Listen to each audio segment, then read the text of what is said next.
postbellum era for freed slaves was an economy that was neither expected nor understood. Jobs were hard to come by, and racism and grudges were still held in much of the American South. For Elizabeth Keckley, this would only be the case for some time. Keckley was born a slave in Virginia and purchased her freedom from slavery in 1855 with her earnings from being a seamstress. Keckley was a talented seamstress and was hired by many leading women in D.C., like Varina Davis, wife of Jefferson Davis. However, it was not until she was hired as Mary Todd Lincoln's personal seamstress did she gain more notoriety as a writer and philanthropist. Elizabeth Keckley arrived in Washington, D.C. as a free woman ready to open her own dressmaking business when she was hired by Mary Todd Lincoln to be her personal seamstress to the First Lady in 1861. Keckley was very skilled at building a client network, which was very notable considering she was a black woman and previously enslaved. She consistently made friends with the right people and got them to help her, which was not only a testament to those people but also to her. She had incredible business savvy, says Elizabeth Way, who had been researching Keckley and her work. Keckley used her business savvy and growing popularity to her advantage. The Washington Bee, the African American newspaper, treated her like a black socialite within the African American community. When Keckley first arrived to D.C., she was only making $2.50 a day, but as her talent became more well-known, women were giving anything from $25 to $100 to have a dress made by Keckley.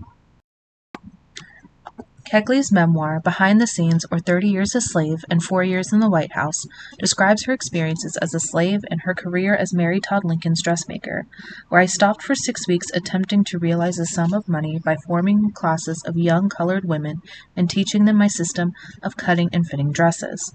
The scheme was not successful, for after 6 weeks of labor and vexation, I left Baltimore with scarcely money enough to pay my fare to Washington.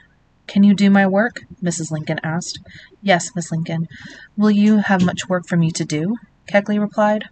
"That, Mrs. Keckley, will depend altogether upon your prices. I trust that your terms are reasonable. I cannot afford to be extravagant. We are just from the West and are poor. If you do not charge too much, I shall be able to give you all of my work." Keckley goes on to describe times of conversation and friendship with the First Lady, as well as what clothes and designs she created for her. Keckley, in attempts to generate some money for the former First Lady, began auctioning off clothes she had made for Mrs. Lincoln and publishing this book. However, both were met with criticism. Mrs. Lincoln was not pleased with the release of Keckley's book and never spoke to her again. Keckley continued sewing after the book's publication, but some of her customers disappeared. She later began training black seamstresses and passed on her knowledge. For a while, the authorship of the book was called into question. Many literary circles deemed it not possible for a woman who was born into slavery to write so elegantly or have such knowledge of the President and First Lady. However, it was later proven that it had been written by Keckley, who was naturally professional and well-read.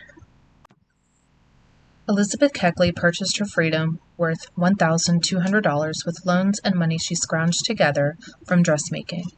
Her experience as a dressmaker was one for the ages. Of course, she was lucky to acquire business from some of the most important women in the country, but she was doing it as a black woman during the postbellum era. Keckley had talent and poise that not many expected in D.C.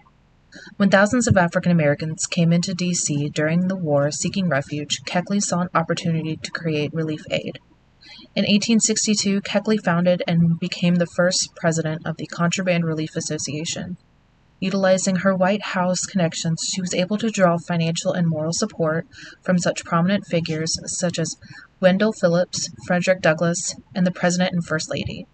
Keckley's business savvy and connections allowed her as a black woman in postbellum America to rise above slavery and prejudice to become a businesswoman and equal to those who are considered elite.